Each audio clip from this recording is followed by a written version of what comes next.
إن الحمد لله نحمده ونستعينه ونستغفره ونؤمن به ونعوذ بالله من شرور أنفسنا ومن سيئات أعمالنا من يهده الله فلا مضل له ومن يضلله فلا هادي له وأشهد أن لا إله إلا الله وأشهد أن محمدًا عبده ورسوله أما بعد فأعوذ بالله من السميع العليم من الشيطان الرجيم من همزه ونفخه ونفثه بسم الله الرحمن الرحيم قال الله تعالى عز وجل وَيَوْمَ تَشَقَّقُ السَّمَاءُ بِالْغَمَامِ وَأُنزِلَ الْمَلَائِكَةُ تَنزِيلًا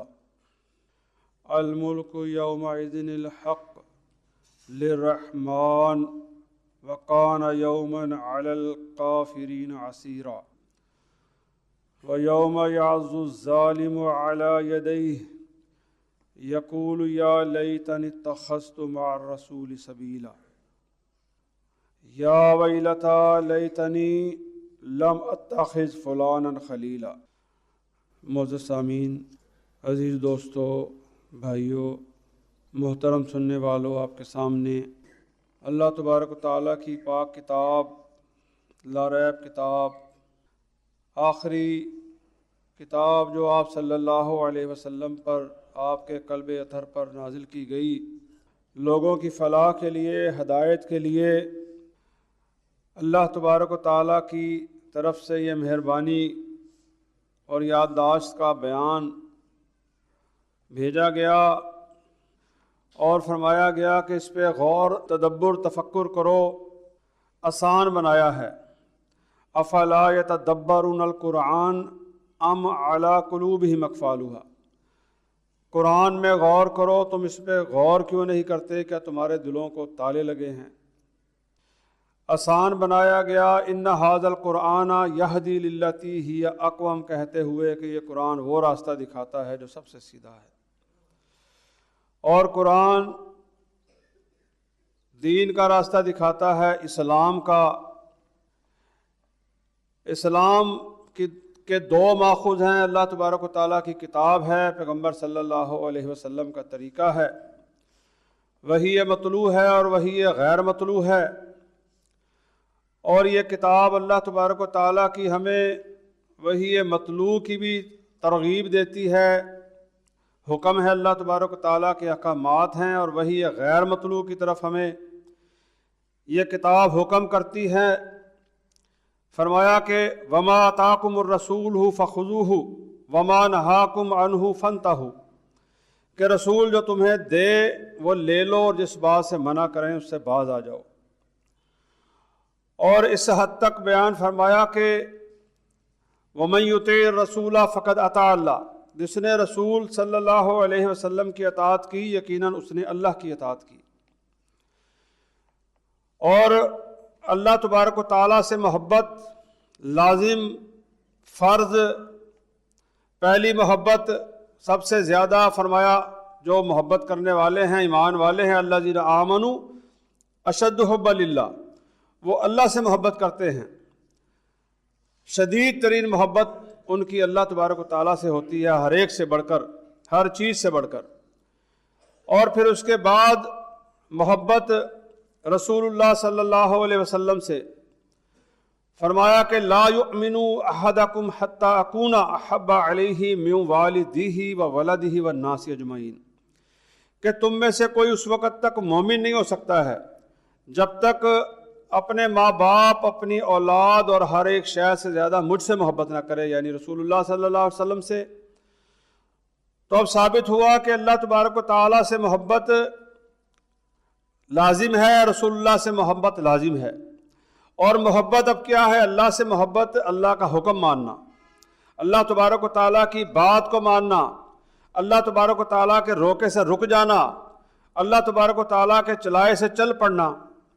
اور رسول صلی اللہ علیہ وسلم نے اپنی محبت کی وضاحت فرما دی کہ من احیا سنتی فقد احبنی ومن احبنی کان معی فی الجنہ، جس نے میری سنت سے محبت کی اس نے مجھ سے محبت کی، اور جس نے مجھ سے محبت کی وہ میرے ساتھ جنت میں داخل ہوگا۔ یعنی پیغمبر علیہ السلام سے محبت کا آج دعویٰ بہت لوگ کر رہے ہیں، بہت فرقے، بہت مسلک، بہت سارے افراد، 56 ممالک ہیں، اسلام کا نام لینے والے سارے کے سارے دعوے دار ہیں رسول اللہ سے محبت کے، اور بڑے بڑے دن اور بڑے جشن منائے جا رہے ہیں آپ سے محبت کے، لیکن آپ صلی اللہ علیہ وسلم کے حکم کے برخلاف۔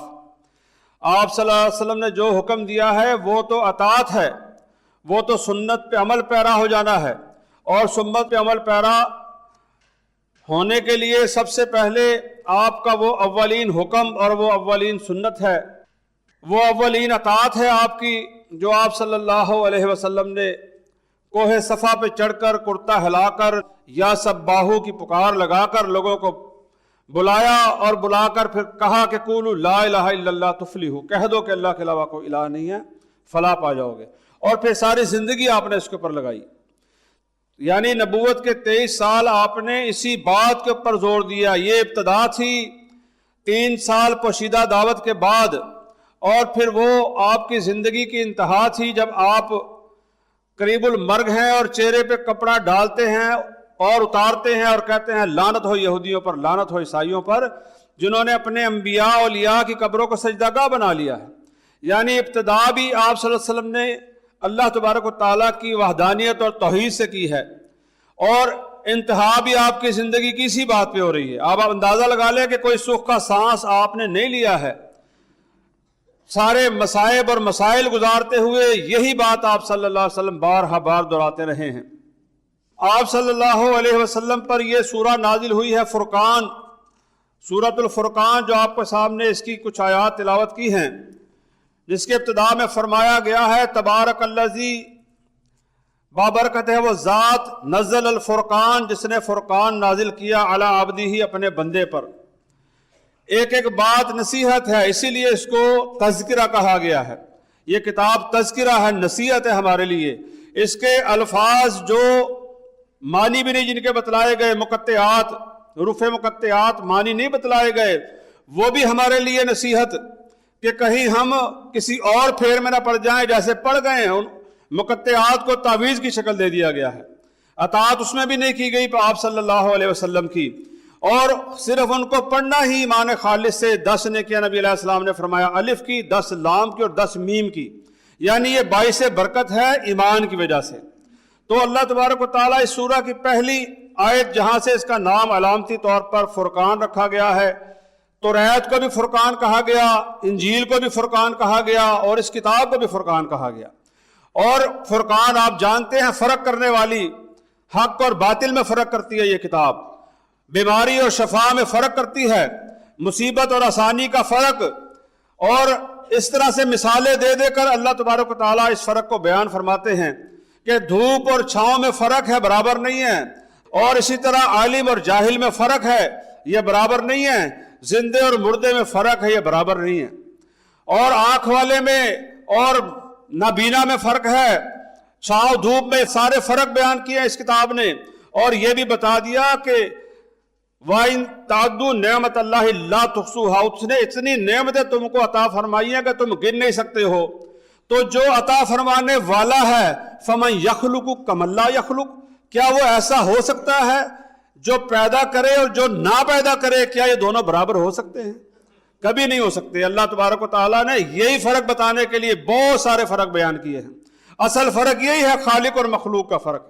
اس خالق اور مخلوق کے فرق کی طرف اللہ تبارک و تعالیٰ اپنی اس مخلوق جو عاقل اور مکلف مخلوق تھی، جس کو احسن تقویم بخشی گئی تھی، 3 مخلوقات تھی جو عاقل بنائی، جن، فرشتے، انسان، اور یہ 2 ان میں سے اہم ترین، جن و انس، مکلف بھی تھے، جواب دینا تھا انہوں نے، پھر ان 2 میں سے ایک یہ چنا، انسان، اور اپنی نعمتیں اللہ تبارک و تعالیٰ نے اس کے لیے اتاری، زمین و آسمان کے درمیان جو نعمتیں ہیں، اور یہ ساری نعمتیں عطا فرمانے کے بعد تقاضا ایک کیا تھا، فَلَا تَجْعَلُوا لِلَّهِ أَنْدَادًا وَأَنْتُمْ تَعْلَمُونَ، کہ اللہ تبارک و تعالیٰ کا کوئی شریک نہ بنانا، اور تم اس بات کو بہت اچھی طرح سے جانتے ہو، لیکن اللہ تبارک و تعالیٰ کے ساتھ دھوکہ کرنے کی کوشش کی گئی ہے۔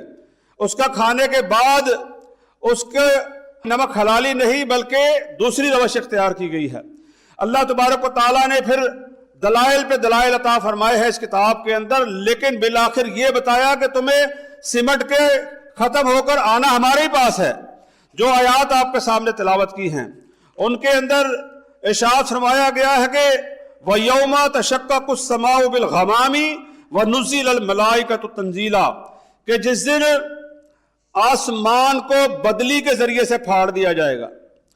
یعنی اللہ تبارک و تعالیٰ وہ منظر بیان فرماتے ہیں، وہ موقع بتاتے ہیں کہ جب آسمان پھٹ جائے گا، ایک بدلی آئے گی اور اس کو پھاڑ دے گی۔ اور ارشاد فرمایا گیا کہ الملک یومئذ الحق للرحمن، کہ اس دن سچی بادشاہت رحمان کی ہوگی، یعنی اللہ تبارک و تعالیٰ کی۔ آج بھی اللہ تبارک و تعالیٰ کی بادشاہت ہے، اس کی حکومت ہے۔ اگر وہ ہوا کے جکھڑ کو بھیج دے تو کوئی مشینری کام نہیں آتی ہے، کوئی روک نہیں سکتی ہے۔ اگر برف بھیج دے، برف کے طوفان ساری دنیا میں آپ دیکھ رہے ہیں، کوئی نہیں روک سکتا ہے، کوئی مشین، کوئی آلات ایسے نہیں ہے، محسوس تو کر سکتے ہیں آ رہا ہے، لیکن کوئی ان کو روک نہیں سکتا ہے۔ ثابت ہوا بادشاہی اللہ کی ہے، بادشاہت اللہ کی ہے، ملک اس کا ہے، وارث وہ ہے۔ اللہ کے ساتھ نبی وارث نہیں، علی وارث نہیں ہے، اللہ اکیلا وارث ہے پوری کائنات کا، اس نے بنایا ہے اس کو۔ اور اگر وہ حکم کرتا ہے پہاڑ کو تو وہ آگ نکالتا ہے باہر، کون روکے گا اس آگ کو جو اللہ تبارک و تعالیٰ نکالتا ہے؟ اور جو پانی کو حکم کر دے، پانی کو کون روک سکتا ہے؟ کوئی بھی نہیں روک سکتا پانی کو۔ یہ اللہ تبارک و تعالیٰ احساس دلا رہا ہے اس چھوٹی سی زندگی والے انسان کو، اس 150 سال کی زندگی والا انسان جو اتنے بڑے ظلم ڈھا رہا ہے، جو ایسے گناہ، ایسے الفاظ منہ سے نکالتا ہے کہ جس کا وہ سوچ نہیں سکتا اس کا کیا بدلہ ہونے والا ہے، کیا اس کا انجام ہونے والا ہے۔ یعنی کبھی کسی انسان نے کہا تھا انا ربکم الاعلی، میں اعلیٰ رب ہوں، اور سلسلہ ختم نہیں ہوا، کسی نے کچھ دعویٰ کیا، کسی نے کچھ کیا۔ یہ ہمارے ہوش کے لوگوں نے، ہماری صدیوں کے لوگوں نے بھی وہی 1500 سال سے پرانے اور اس دور کے قسم کے دعوے جو ہیں وہ کیے اور کرتے چلے آئے ہیں۔ یعنی کوئی کہتا ہے کہ میرے جبے میں اللہ ہے، کوئی کہتا ہے میرے جسم میں اللہ ہے، کوئی کہتا ہے میرے گھر میں اللہ ہے، ما فی بیتی اللہ، ما فی جسمی اللہ، ما فی جبتی اللہ، یعنی بالکل اسی طرح کے دعوے۔ اللہ تبارک و تعالیٰ فرما رہا ہے کہ نظام ختم ہو جائے گا، یہ موقع ہے کہ یہ تمہیں موقع دیا گیا ہے۔ اس کے بعد یہ سب بلندیاں پست ہو جائیں گی، پستیاں بلند ہو جائیں گی، زمین چٹیل میدان بن جائے گی، گول چپاتی کی طرح سے سرخ رنگ کی زمین بنا دی جائے گی۔ اللہ کے رسول ارشاد فرماتے ہیں بدل دی جائے گی، آسمان بدل دیا جائے گا، اور وہ سچی بادشاہت اس وقت اللہ کی ہوگی۔ آج اللہ کی بادشاہت، لیکن اس کو موقع دیا گیا تھا، اس کو بھلائی کا برائی کا موقع دیا گیا تھا۔ اپنائے، بھلائی کو اپنا لے، برائی کو اپنا لے، بھلائی کا راستہ اختیار کر لے، برائی کا راستہ اختیار کر لے۔ کھول کے بتا دیے تھے راستے، فرمایا قل الحق من ربکم فمن شاء فلیؤمن ومن شاء فلیکفر، تمہارے رب کی طرف سے حق آ گیا ہے، ہر دور میں ہر انسان کے پاس حق پہنچایا گیا ہے، اور اس میں کسی علم والے اور کسی کم علم والے کی کوئی تخصیص اور فرق نہیں کیا گیا ہے، سب کو یکساں موقع دیا اللہ تبارک و تعالیٰ نے۔ یہ اللہ تبارک و تعالیٰ کی خاص مہربانی۔ رسول اللہ نے فرمایا کہ صرف 3 ہیں جن سے قلم کو اٹھایا جاتا ہے، ایک بچہ ہے اس کے لیے قلم نہیں لکھ رہا ہے، ایک سو رہا ہے اس کے لیے قلم نہیں لکھتا ہے، اور ایک مجنون ہے اس کے لیے قلم نہیں لکھ رہا ہے۔ باقی یہ سارے یکساں ہیں، کرامن کاتبین لکھ رہے ہیں، ان کے دائیں بائیں جو معزز بٹھائے گئے ہیں وہ لکھ رہے ہیں۔ کوئی فرق نہیں ہے کہ کوئی بہت زیادہ مال رکھنے والا ہے یا کوئی بہت زیادہ علم رکھنے والا ہے، دنیاوی علم یا دینی علم، یا کوئی بہت کم مال رکھنے والا ہے یا کم علم رکھنے والا ہے۔ اللہ تبارک و تعالیٰ نے تمام کو اپنی ان حجات سے روشناس کرایا ہے، ان تمام تک اپنی حجتیں پہنچائی ہیں۔ عاقل بنایا تھا، مکلف بنایا تھا، سمجھدار بنایا تھا، اس کو جواب دے تھا، یہ سب کو سمجھایا۔ جو نہیں پڑھ سکے سنوایا گیا، جو نہیں سن سکے دکھلایا گیا، جو نہیں دیکھ سکے ان کو محسوس کروایا گیا۔ اللہ تبارک و تعالیٰ نے ہر ذی شعور انسان کو محسوس کروایا ہے اپنی ربوبیت کو۔ مالک ارشاد فرماتے ہیں کیا تم نے نہیں دیکھا جس سے تم آگ جلاتے ہو درخت کو؟ تم نے پیدا کیا ہے یا ہم نے پیدا کیا ہے؟ اور پھر فرمایا کہ نحن جعلناہا، ہم نے اس کو پیدا کیا ہے تذکرہ، یعنی درخت کو اللہ نے تذکرہ کہہ دیا، یاد دہانی. درخت کو ہم نے یاد دہانی کے طور پہ پیدا کیا ہے. فائدے ہمیں دیے ہیں بے تحاشا، لیکن تذکرہ قرآن کو بھی کہا گیا. قرآن بھی تذکرہ ہے، پڑھنے والا پڑھتا ہے، نصیحت حاصل کرتا ہے، اور دیکھنے والا یہ آفاق و انفس کی نشانیوں کو دیکھ کے نصیحت حاصل کرتا ہے، اپنے رب کو پہچانتا ہے. یہ بغیر بنائے نہیں بنی ہیں چیزیں ساری، اللہ تبارک و تعالیٰ نے بنائی ہیں. نبی صلی اللہ علیہ وسلم سے کہا جا رہا تھا، آج تک مختلف قسم کے ہیلے اور بہانے تلاش کے سب کو نہ قبول کرنے والے لوگ موجود ہیں اور کثرت سے موجود ہیں. آپ صلی اللہ علیہ وسلم کو کہتے وقال الذین کفروا ان ھذا الا افک افتراہ وعاناہ علیہ قوم آخرون، کہ یہ من گھڑت باتیں ہیں، یہ کسی نے سکھا دی ہیں، یہ کوئی بتلا جاتا ہے، کوئی آپ کی اعانت کرتا ہے، کوئی آپ کو سکھلاتا ہے. اللہ تبارک و تعالیٰ نے دوسری جگہ فرمایا کہ یہ جس کی طرف نسبت کرتے ہیں وہ تو عجمی ہے اور یہ عربی زبان ہے. یعنی سلمان فارسی رضی اللہ عنہ کی طرف نسبت کرتے تھے کہ سلمان فارسی گویا کہ ان کو سمجھا جاتے ہیں، سکھا جاتے ہیں. کبھی کہتے ہیں کہ وَقَالُوا مَا لِهَٰذَا الرَّسُولِ يَأْكُلُ الطَّعَامَ وَيَمْشِي فِي الْأَسْوَاقِ، کہ یہ کیسا رسول ہے، یہ تو بازاروں میں چلتا پھرتا ہے اور یہ کھاتا پیتا بھی ہے. یعنی ان کے نزدیک کھانے پینے والا، بازاروں میں چلنے والا رسول نہیں ہو سکتا ہے. مالک نے سورہ انبیاء میں اس کا جواب دیا اور مختلف جگہوں پر پروردگار نے جواب دیا، فرمایا کہ وَمَا جَعَلْنَاهُمْ جَسَدًا لَا يَأْكُلُونَ الطَّعَامَ وَمَا كَانُوا خَالِدِينَ. انبیاء کا ذکر کرتے ہوئے کہ ہم نے کسی کو ایسا نہیں بنایا ہے، کسی پیغمبر کو ایسا نہیں بنایا کہ وہ بغیر کھانے کے زندہ رہ سکتے ہوں. ان کے اجسام ایسے نہیں بنائے کہ وہ کھانا نہ کھاتے اور نہ ہی وہ ہمیشہ رہنے والے تھے. یعنی چونکہ انکار کرنا تھا، انکار کیا گیا ہے، ہمیشہ کی زندگی بھی دی گئی آپ صلی اللہ علیہ وسلم کو اس وقت کے لوگوں نے، اور سننے والا بھی بنایا. اور کچھ نے کہا نہیں ہے تو نہیں، حیات تو نہیں ہے، لیکن اجسام قائم ہیں اور روحیں جو ہے وہ واپس آ جاتی ہیں، درود پڑھتے ہیں، آ جاتی ہے اور پھر چلی جاتی ہے. اللہ تبارک و تعالیٰ کے پیغمبر نے وضاحت کر دی.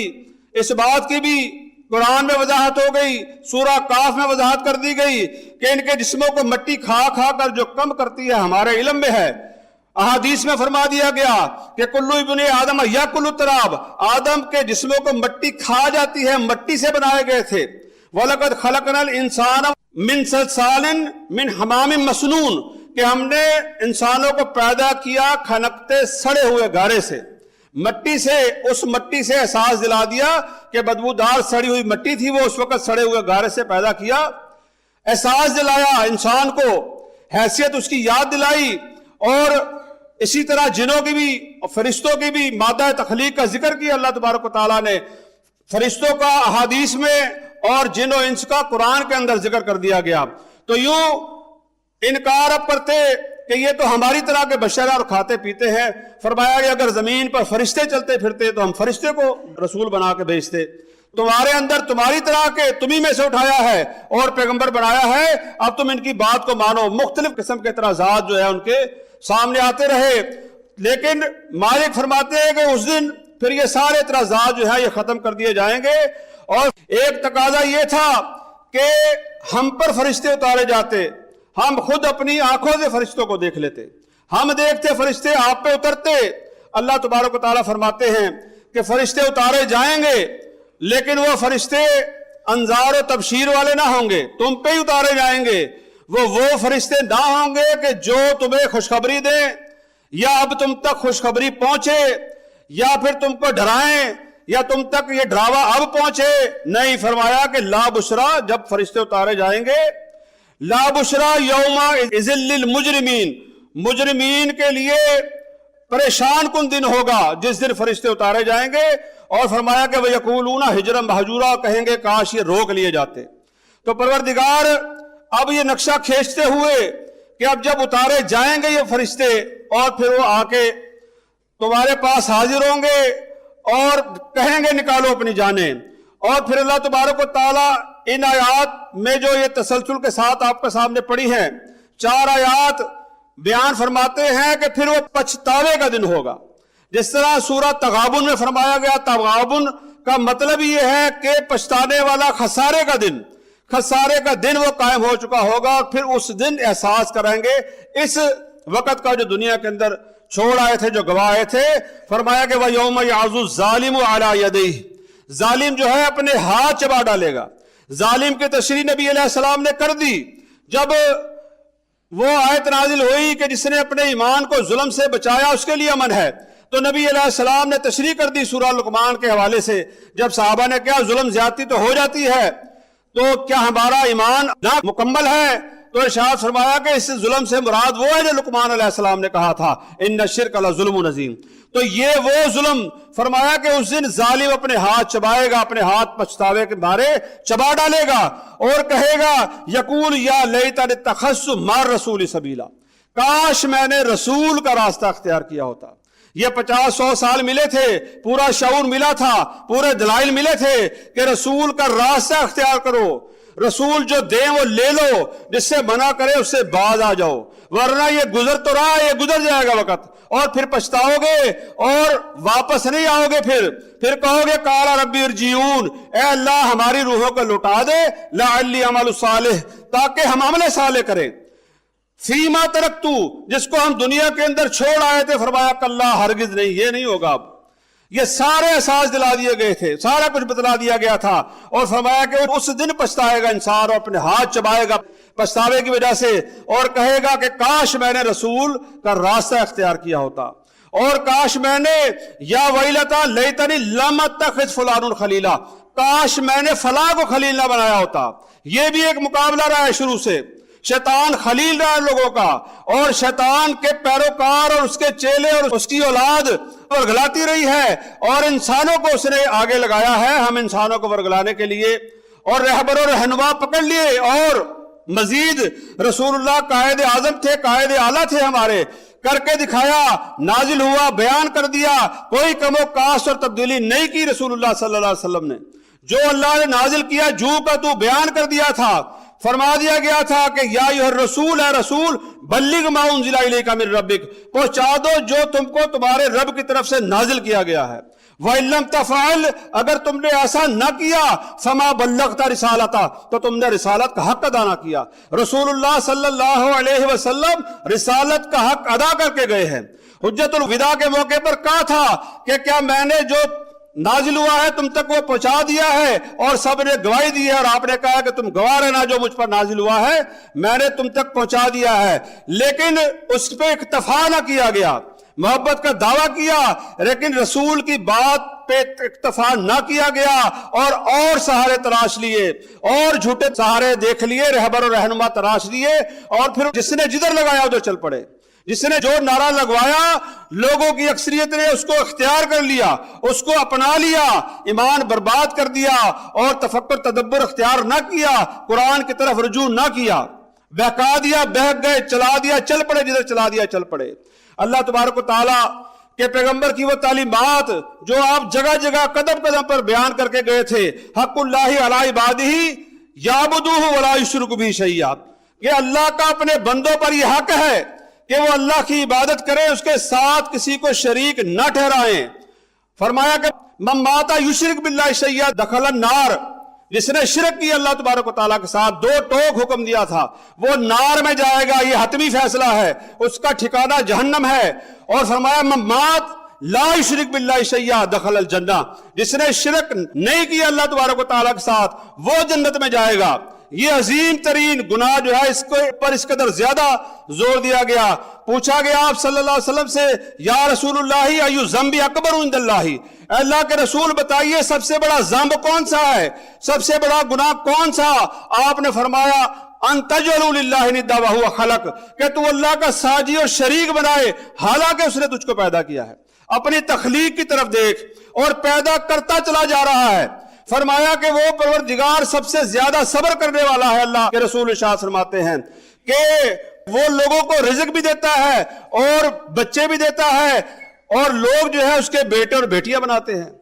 یعنی یہ ایسے گناہ بیٹے اور بیٹیاں بنانا کہ آسمان پھٹ جائے، زمین شک ہو جائے اور پہاڑ ریزہ ریزہ بنا کے اڑا دیے جائے، تو یہ بھی کوئی بڑی بات نہیں ہے، لیکن وہ پھر بھی نسل چلا رہا ہے اور مال و اسباب عطا فرما رہا ہے، اور اس نے مہلت دی ہوئی ہے، چھوڑا ہوا ہے۔ نبی علیہ السلام فرماتے ہیں اللہ سب سے زیادہ صبر کرنے والا ہے، اور حکم دے دیا گیا تھا کہ دیکھو یہ ایسا ہے، زمین و آسمان کے برابر بھی گناہ تم کر دو گے تو موقع ہے کہ تمہیں چھوڑ دیا جائے، لیکن اگر یہ لے کے آئے ہو تو نہیں چھوڑے جاؤ گے، نہیں بخشے جاؤ گے، لہٰذا یہ سب سے بڑا جرم ہے، یہ سب سے بڑا ظلم ہے، اس سے اپنے آپ کو بچائے رکھنا۔ لیکن اکثریت ہے آپ کے سامنے، آج جو امت مسلمہ کا حال ہے نام نہاد آپ کے سامنے ہے، یہ المیہ ہے ہمارے لیے کہ یہ سب سے زیادہ لوگ ہیں عیسائیوں کے بعد، یہ دوسرے کتاب ان کے پاس ہے، لیکن ذلت اور رسوائی جو ہے وہ ہمارا مقدر ہمارے عمل کی وجہ سے بنا دی گئی ہے۔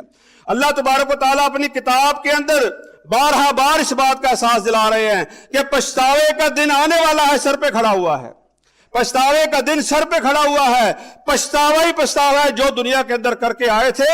ارشاد فرمایا گیا کہ اس دن جب وما اوتیا کتابہ بالشمالی، جب نامہ اعمال بائیں ہاتھ میں تھما دیا جائے گا، اور اس دن یہ کہے گا فیقول یا لیتنی لم اوتا کتابیہ، کاش مجھ کو میری کتاب نہ دی جاتی، کاش یہ جو گلے میں لٹکا دی گئی ہے نہ دی جاتی۔ یہ پرواہ نہیں کرتا ہے انسان، یہ چند سالوں کے اندر پروانی بچپنا کھیل کے گزار دیا، جوانی مستی میں گزار دی، اور بڑھاپے میں پیدا کرنے والے کے اوپر غور نہ کیا، اپنی جسامت پہ اپنی ساخت پہ غور نہ کیا۔ اللہ نے جگہ جگہ غور کروایا تھا، کیا تم نے اونٹ کو نہیں دیکھا ہم نے کیسا بنایا ہے؟ کیا اگر ہم یہ ہوا جو چلاتے ہیں اس کو روک دیں کوئی ہے چلانے والا؟ ہم دن کو دن کیے رکھے کوئی ہے رات لانے والا؟ کوئی رات کو رات کیے رکھے کوئی ہے دن لانے والا؟ پانی میٹھے کو ہم شیریں کو کڑوا کر دے کوئی ہے اس کو میٹھا کرنے والا؟ اللہ تبارک و تعالیٰ مختلف انداز میں فرمایا ثم علینا بیانا، تم کو یاد کروانا، اس کو پہنچانا ہمارا ذمہ، اللہ نے فرمایا تھا، اللہ نے پہنچایا ہے، ہر بندے کے کان تک، ہر ذی شعور شخص کے کان تک اس بات کو اللہ نے پہنچایا ہے، اور یہ صرف نظر کرتا رہا، یہ ٹال مٹول کرتا رہا، اور وہ وقت آ گیا کہ نامہ اعمال تھما دیا گیا بائیں ہاتھ میں، اور پھر کہتا ہے کہ کاش یہ نامہ اعمال مجھ کو نہ دیا جاتا، اور ولم ادری ما حسابیہ، اور مجھے نہ معلوم ہوتا میرا حساب کیا ہے، کاش مجھے پتہ ہی نہیں لگتا میرا حساب کیا ہے۔ جرم وہی تھا، جرم وہی جس کو کہا گیا تھا کہ یہ بخشا نہیں جائے گا، یہ ایسی دھوکہ ہے، یہ ایسا نقصان ہے، یہ ایسا خسارہ، یہ پورا نہ ہوگا۔ ارشاد فرمایا کہ وَلَمْ أَدْرِ مَا حِسَابِيَ، اور مجھے نہ معلوم ہوتا کہ میرا حساب کیا ہے، یا لیتہا کانت قاضیہ، اے کاش موت مجھے ختم کر دیتی، کیونکہ موت نہیں آئے گی پھر، لا يموت فیہا ولا یحییٰ، موت مانگنے سے بھی موت نہیں آئے گی، اس وقت مٹی سے مٹی نہیں ہو سکے گا، دنیا میں مٹا سکتا تھا اپنے آپ کو عاجز کر کے اپنے آپ کو اپنے رب کو پا سکتا تھا، انسان تھا بھی عاجز، بیمار ہو جاتا ہے تو کوئی اس کو نئی شفا دے سکتا ہے اللہ اگر نہ چاہے، لیکن اکڑ پہ رہا، تندرست ہو گیا تو پھر اسی اپنی اکڑ میں رہا، ورنہ پکار لیتا ہے اللہ کو کبھی کبھار، اور مال دیا چھین لیا، پھر اپنے فن کے اندر کہ میرا مال ہے میں نے کمایا ہے، فرمایا کہ ما غنی عنی مالیا، میرا مال بھی میرے کچھ نہ کام آیا، اس دن مال بھی کوئی کام نہیں آئے گا، مال خاندان اور جاہ و جلال بادشاہت کچھ کام نہیں آئے گی، فرمایا ہلاک عنی سلطانیہ، میری سلطنت میری بادشاہت بھی میرے کام نہ آ سکی۔ وہ پچھتاوے کا دن ہے، اس دن میں نے کہا کہ جو ایمان کے بغیر چلا گیا، جس نے یہ نہ قبول کیا، نہ سنبھال پایا، نہ پہچان پایا، یہ نسلوں کی نسلیں گزر گئی ہیں، انبیاء آتے رہے، معجزات دکھاتے رہے اور کر کے دکھاتے رہے کہ انسان ہے تمہاری طرح، دیکھو ہم بھی یہ کر رہے ہیں، صرف ایک کو پکار رہے ہیں، صرف ایک سے مانگ رہے ہیں، تم بھی یہی کرو۔ نہیں کیا، نہیں غور کیا، نہیں تدبر کیا، تفکر نہیں کیا، یا دو چہرے والے گئے ہیں منافق، یا وہ جن کے پاس یہ انعام آیا تھا، یہ نعمت آئی تھی، اس کی ناقدری کی، اس کو ٹھکرا دیا، جھٹلا دیا اور الگ ہو گئے۔ میرے بھائیوں، یہ سارے پچھتاوے کے لسٹ کے اندر کھڑے ہوں گے اس دن، یہ سارے پچھتا رہے ہوں گے، ہم بھی پچھتا سکتے ہیں، یاد رکھے یہ ہم سے بھی چھن سکتا ہے، ہمیں اس خزانے کو سنبھال کے رکھنا ہوگا، یہ اس نعمت کو، انعام عظما کو، اس کی قدر کرنی ہوگی، وہ اعمال سے ہوتی ہے۔ امال سے اگر قدر کریں گے تو ممکن ہے کہ ہم بچ جائیں اللہ کی رحمت سے، ورنہ ہم بھی اس فہرست میں آ سکتے ہیں، اس جگہ کھڑے ہو سکتے ہیں کہ جب بندہ کہے گا یا اللہ میری بیوی کو لے لے، میرے بیٹوں کو لے لے، اور یہ میرے بھائیوں کو بھی لے لے، یہ میرے پورے خاندان کو لے لے، میری جان کو جہنم کی آگ سے بچا دے، کوئی بچانے والا اس دن نہیں ہوگا۔ ہم میں سے کسی کے ساتھ بھی یہ ہو سکتا ہے۔ ہمیں ڈرنا چاہیے اللہ تبارک و تعالیٰ کے غیظ و غضب اور غصے سے، جو اسی کے اوپر بھڑکے گا جو یہ لے کے نہ گیا، یہ انعام لے کے نہ گیا۔ اللہ نے انعام سے بھر دیا تھا کائنات کو، ان تمام سے زیادہ بڑا انعام یہ دیا تھا، ایمان بھیجا تھا اللہ تبارک و تعالیٰ نے ہمارے پیچھے پیچھے، ہمارے آگے آگے، انسانوں کے آگے پیچھے۔ پیغمبر کہہ رہے تھے یا قوم، یا میری قوم، یہ میری بات مان لو، مجھے تمہارے متعلق بڑے دن کے عذاب کا خوف ہے، مجھے ڈر ہے۔ پیغمبروں کے منہ پہ ہاتھ رکھتے تھے، پیغمبروں کو قتل کرتے رہے تھے۔ ہمارے پاس بالکل پوری کتاب آئی ہے، پوری نصیحت آئی ہے، یہ کتاب تحفہ ہے آج جو ہمارے اندر جو کی تو موجود ہے۔ حق پہنچتا ہے کہ ہم یہ جو کہے اللہ تبارک و تعالیٰ کی کتاب، اس کے پیغمبر کی سنت، ہم اس کو مان لے تو بچ سکتے ہیں، وگرنہ کوئی جو ہے بچانے والا نہیں ہوگا وہاں پر۔ نبی علیہ السلام نے فرمایا کہ جو ایمان نہ لایا چلا گیا وہ بھی پچھتائے گا، اور جو ایمان والا گیا وہ بھی پچھتائے گا، کاش میں اس سے بہتر عمل کرتا۔ ایسے وہاں ٹھکانے ہیں، بہرحال وہاں تو کوڑا رکھنے کی جگہ مل جائے تو وہ دنیا اور مافیا سے بہتر ہے۔ ایسا یہ نعمت اللہ تبارک و تعالیٰ کی اللہ نے عطا فرمائی ہے۔ اس کا اندازہ یوں بھی آپ لگا سکتے ہیں، فرمایا رسول اللہ صلی اللہ علیہ وسلم نے کہ اس دن، جس دن کوئی مددگار نہ ہوگا، اللہ تبارک و تعالیٰ جہنمی سے پوچھے گا کہ اگر دنیا اس میں سونا بھر کے تجھے دے دیا جائے، کیا یہ تو دے گا اپنی جان جہنم کی آگ سے بچانے کے لیے؟ وہ فوراً کہے گا کہ میں دے دوں گا۔ اللہ فرمائے گا کہ میں نے تو بہت کم مانگا تھا، جب تم آدم کی پشت میں تھے صرف یہ کہا تھا کہ تم میری عبادت کرنا، میرے ساتھ کسی کو شریک نہ کرنا، لیکن تم شرک کے اوپر جمے رہے، آج یہاں پر اس حالت میں آئے ہو۔ اللہ تبارک و تعالیٰ سے دعا ہے کہ اللہ تبارک و تعالیٰ اس کو سنبھالنے کی توفیق عطا فرمائے۔ وقولوا قولی ھذا استغفر اللہ لی ولکم سائر المؤمنین والمؤمنات۔